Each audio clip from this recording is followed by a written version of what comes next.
Yes. Yeah. But like the comparison, like with me and some of the other guys. So that'd be something neat to see, the Heritage Centers. The Pirates playing in Williamsport. Welcome back for the third period. This one's interesting that Jason came up with on this one. I found this like very intriguing on how somebody could pull this off. The potato caper. So 35 years ago, this past Wednesday, is when the Great Potato Caper happened. So it took place in Williamsport. Now, at the time, Williamsport had a Double-A Eastern League team underneath the Cleveland baseball franchise. They were the Williamsport Bills, and the game took place against the Reading Phillies. And it's actually part of baseball folklore at this point. So Dave Bresnahan was a backup catcher for the Williamsport Bills. Wasn't exactly a great hitter.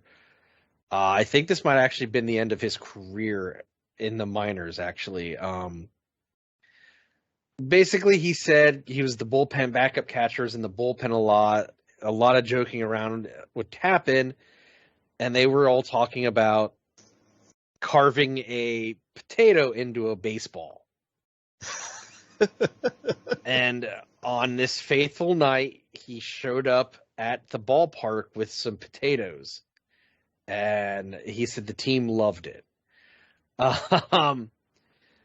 So, which he went to a local store. So in Williamsport, I'm assuming at that time it was probably like a Wise, which makes it even funnier to me because that's a local, a local chain.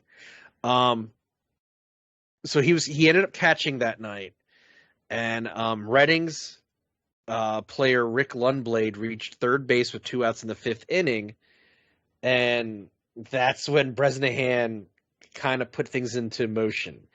So he informed the umpire at that time that there was something wrong with his glove and he needed to get a new one. That was the signal to give him the potato that he had carved into a baseball. So that potato was in the spare glove. He came back out into the field. He called for a low outside pitch. During the pitch, he moved the potato from his gloved hand to his throwing hand, caught the ball, sprang up, threw the potato over the runner's head and the third baseman's head into left field. So then Lundblade from Reading started running home, and that's when Bresnan had produced the ball and tagged him out. I can only imagine the confusion at the plate when he tagged them out. Because everybody would see what looks like a baseball, or assumed to be a baseball, flying over players' heads, and then the ball is at home. Yeah. I just wish there was a video, because I'm actually looking for one right now. I don't think there is. You never know. Who knows what's out there? But just to see if there was one to show the confusion. Because I can only imagine you're at home plate and wait a minute, what's out in the field? What's out there? I thought that was the ball. What did you throw? Talk about a hell of a diversion. But it is. I mean, and eventually, the run was overturned, and it did count because he did use a potato as part of the trick. He was ejected. And it was pretty much the end of his career at that point. That said, Williamsport has always embraced this crazy story, so much so that this past Wednesday, they celebrated the 35th anniversary of it. They wore potato uniforms, which I sent David a picture of, and I hope you'll put in the video for anyone watching on YouTube. It's got potatoes all over the uniform. It's sleeves funny. And the sleeves look like they're just regular, like potato sleeves, like just brown sleeves that look like potatoes. I just think this entire thing is so. It's funny in not a ha-ha kind of way. It's funny that he was able to pull this off. It's funny that It's still remembered fondly in Williamsport. Yeah, like just you couldn't do this in the majors, but the fact that he did it in the minors makes it even more funny. And it's just a really cool story at the end of the day. Like and he even says in interviews, like, it's not something I ever think about, but baseball media still loves this story. Well, at his retirement ceremony in '98, I actually looked up the Wikipedia for the Williamsport Bills. He quoted, Lou Gehrig had to play 2,130 consecutive games and hit a .340 for his number to be retired. All I had to do was bat 140 and throw a potato. Yeah, and they the fact that it's true that I just had to throw a potato. That Williamsport loves this story, and they still celebrate him and the story. Which why to not? me, well, why not? That's the beauty of minor league baseball right there. Because minor league baseball, there's so many things that you can get away with to make it fun and interesting for everybody. Well, I mean, like, all it takes is one person to catch on, and they're forever loved in that town or city that they played in. And Dave Bresnahan is the perfect example of that.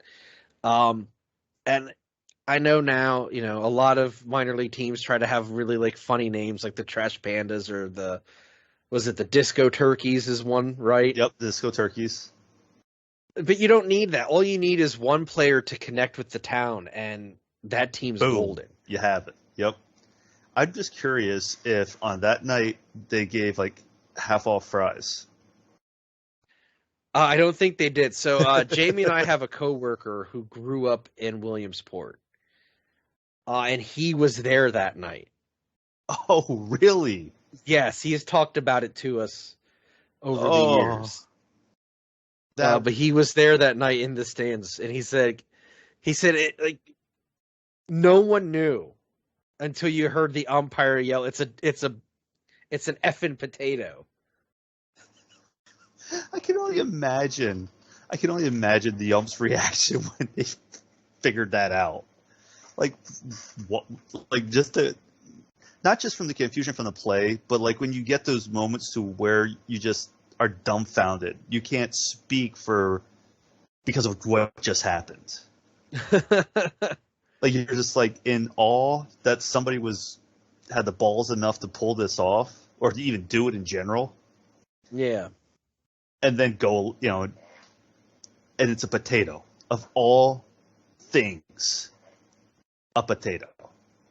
It could have been anything. It could have been any other, like, object. But nobody would ever thought of a potato. But it makes sense, though, because if you find one, not being stupid, if you find one the right size, I can see how you could carve and whittle it into some kind of facsimile to a baseball. Yeah, you could get away with it. Yeah, absolutely. To make it look like that, and plus, the color is very similar. Plus, also, it's happening so fast, nobody's gonna question that because it's happening so fast. Yeah. Well, if you think about it, how from the time the ball from the catcher, he throws it over the head. Your first reaction, that's a baseball, because you see a round object coming your way, and that's what you normally see. So I think it's so humorous, and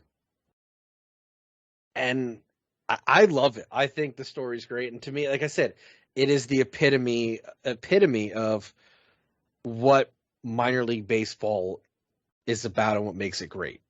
Is these quirky players and stories that come out of these teams.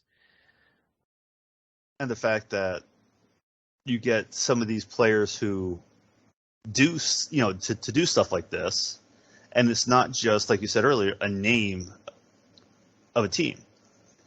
Like, it's something small like this, like as small as a potato, to spark a Jersey night, to spark Williamsport retiring his jersey, or giving a retirement ceremony for him,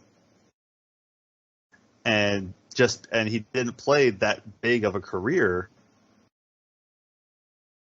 and he gets this. Right. I mean, just looking at it locally from our perspective, for every Chase Utley or Jimmy Rollins or Ryan Zimmerman or Bryce Harper or Steven Strasburg, there's so many more guys like Dave Bresnahan who get lost in the shuffle that all it takes is one magical season and they've caught on with the team they're with, and the fans love them. Like, I remember maybe like 2011, 2012, there was a guy who played for the Senators, and he was an older minor leaguer. I think he might have been pushing 30 at the time. And his name was Tim Pahuda, and that crowd at F&B Field loved themselves some Tim Pahuda. And he never did anything afterwards, but he caught on for that season with the Senators, and they loved him. And that's why I love minor league baseball. And with minor league baseball, it's not like you see in Major League, where it's all all the fame and glory, everything that money can buy. Right. Where it could be something so small in minor league to really spark off the love for a team or a player. And it sticks. And it's not going away anytime soon because everybody loves that local.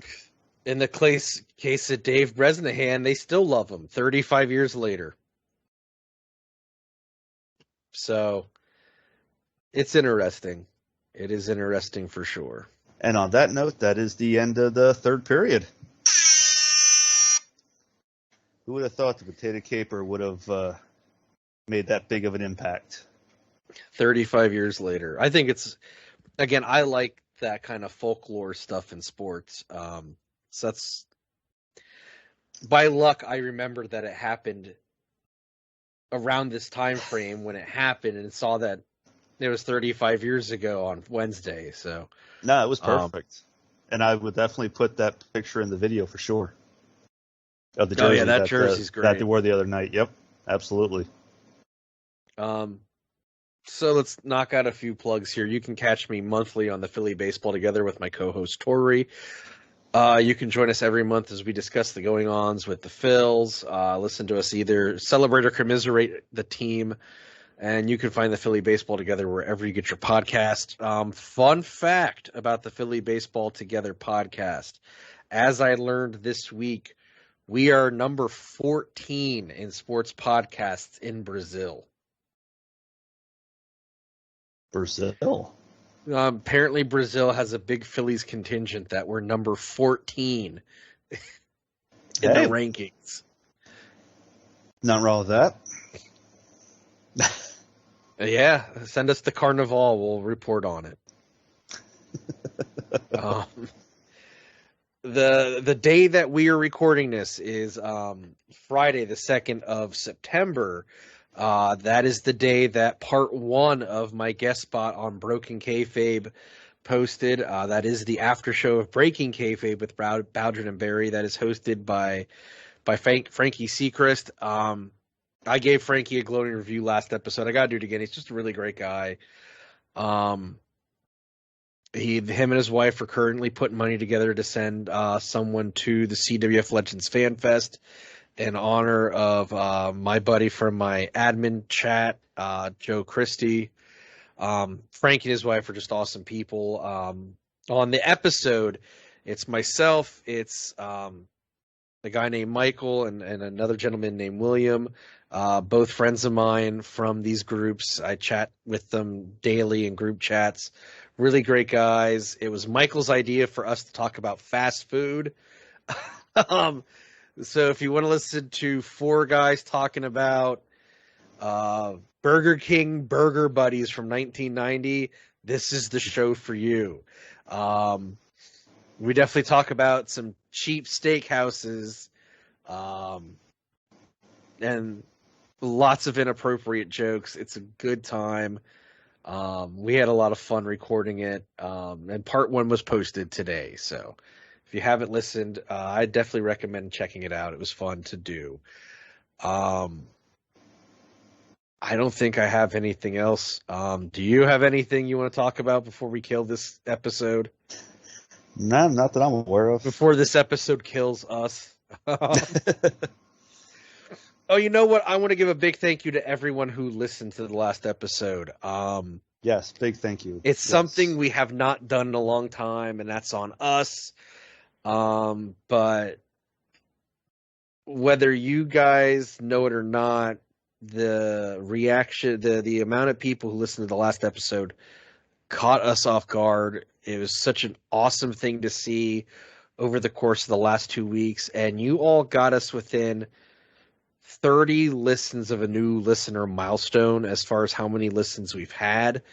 So, I mean, to us, it means everything to us, because this is just, we're like two monkeys on a couch playing video games. I mean, we're not doing anything like life-changing here. We're not Frankie, who's just an awesome guy. We're just bullshitting for the sake of it on a podcast, and I just want to say thank you to everyone who took the time to listen. Yes, big thank you. Big thank you. So with that, thanks for joining us for episode 53 of the Non-Linear Sports Podcast. You can find us online through our Linktree account that is going to be listed in the write-up of the show on both YouTube and wherever you get your podcasts. Click that link. That'll take you to all of our social media accounts. That'll take you to our YouTube page and to our Teespring shop, which go get yourself a NASCAR t-shirt. It is, I honestly think it's our best shirt. I do. I think it is so cool looking. So our NASCAR parody shirt is there. It's awesome. We have a shirt with our logo on it. We have the Front Offices Kill fan bases shirts, which, again, I said last episode, I'll say it again. We listened to you. Brandon, who won the Beard Care package, suggested the NASPod one, or the NASCAR one. John, our buddy, he suggested the Front Offices Kill fan bases shirt. We made that one. Send us your ideas. Send us your minor league baseball stories. Like who was your local folk hero in minor league baseball that the city still talks about? We'll gladly talk about it on the air. That's why we do this. Also, the Non-Linear Sports Podcast is available for streaming or download at Anchor.fm, Apple Podcasts, Spotify, Stitcher, Podcast Addict, Amazon Prime, iHeartRadio, TuneIn. We're everywhere. Anywhere you can find a podcast, you're going to find us. So with that, please do not forget to subscribe, rate, and review. All of that means a lot. We got 35-star reviews on Spotify. You can't beat that. I mean, that blows me away that 30 people took the time to say, these guys do something pretty good. I'm going to give them 5 stars. I wouldn't give us 5 stars. Yeah, the fact that we're we got 3 5 stars at best. Yeah, the fact that we've gotten all those 5 stars, definitely something that another thing that blew us away of 2 guys just BSing every other Friday night. We are the Bush Hockey League of podcasts. I think we're below the Bush Hockey League at this point. We are the Federal League of podcasts. The few people who get that reference are going to love it.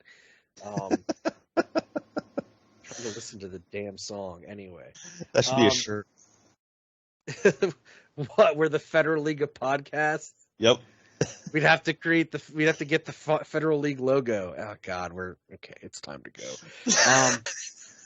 So,